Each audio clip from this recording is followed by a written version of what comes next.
morning, guys. I'm back in the gym again. It is 7 a.m. and I wanted to get in a quick workout again before work. Today I'm doing cardio and abs. Luckily my back's feeling a lot better. I was worried that I would be in pain for a while, but I did some stretches, did like some hot and cold treatment, so I'm feeling a lot better today. So one of my favorite things about where I live is they have their cycling bikes, these things, on top of this balcony here. So when you're doing your workout, you can kind of see like the pool area and stuff and like the lounge. It's probably one of my favorite things about being able to work out here, is you kind of have like a scenery a little bit, and then you can kind of see the sun coming up if you get here early enough.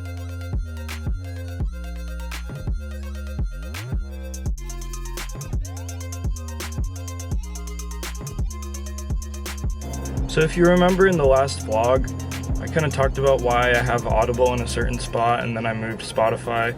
You guys know what I'm talking about.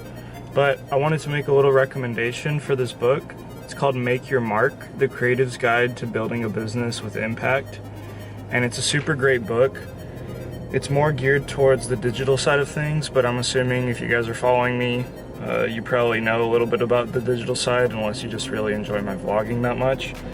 But it's really great talking about running a business from a creative person standpoint and kind of having a great product that cares about people and that really puts emphasis on people and the way that you treat your customers. So that's definitely a recommendation that I give you guys. Also, today Google came out with Gboard. It's pretty cool. I haven't gotten the chance to try it yet, but I've been looking into it and watching some of the videos that they have for it. And it's super amazing from what I can see. You can pretty much search and send things through text message. So like, say you want to send a restaurant to a friend that you want to meet them at, you can send that to them just by searching in your keyboard. You can search for gifts, you can search for flight information, you can search for movie trailers. It looks amazing. I'm super excited to try it out. Make sure you guys go try it too if you haven't, and let me know what you guys think in the comments.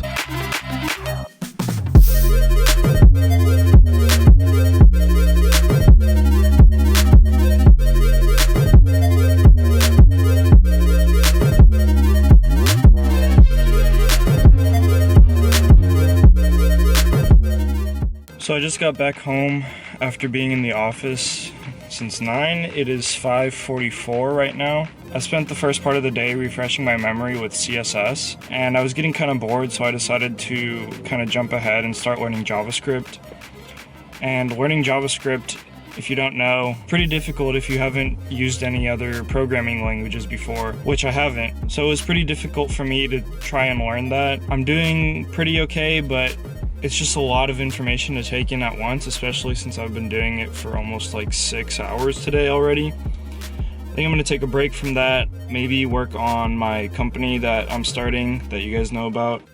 So my best tip for creative block is definitely to take a break. Whether that's a 5-minute break because you have a deadline that you're gonna be on, or even up to a few days if you really need it. Because sometimes you can't really seem to focus on what you're doing and you're not really feeling motivated.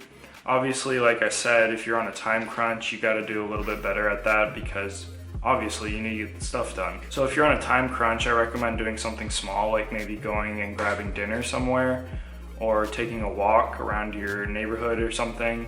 Just something to get your mind off of the computer and physically away from the computer or any inspiration. So like, don't really go to your phone or anything digital like that, because it's still kind of keeping your mind in the mindset that you're having to get this thing done. Another thing you can do is look at other sources of inspiration. So sometimes we kind of get stuck on our computers looking at Pinterest or Dribble or something like that. And that's kind of why I have a bunch of books at my disposal. I have a bookcase of a good amount of inspiration books. And like I was just showing you guys yesterday, I just got this new book from Jessica Hish. It's pretty great for illustration and type work, which is kind of what I'm trying to learn now. I want to get better at hand lettering stuff and typography, so that's kind of the books that I've been gravitating towards lately. So that's what I recommend for you guys if you guys are experiencing creative block. Another thing you can do is to keep yourself productive instead of just stepping away and not really doing anything. There's this phenomenon that Jessica Hish actually calls procrastinating. So instead of working on the project that you need to be working on, you can switch to something else that you should be working on. So say for example, I'm getting frustrated with an illustration that I'm making for work. I'll take that time and switch to working on my company that I'm starting, or something else that's either non-creative or creative, just to kind of get myself away from that project and be able to have a different frame of reference for the next time that I approach that project. So yeah, those are just a few tips for you guys in terms of creative block. If you guys have any questions, feel free to leave them in the comments and I'd be happy to answer them.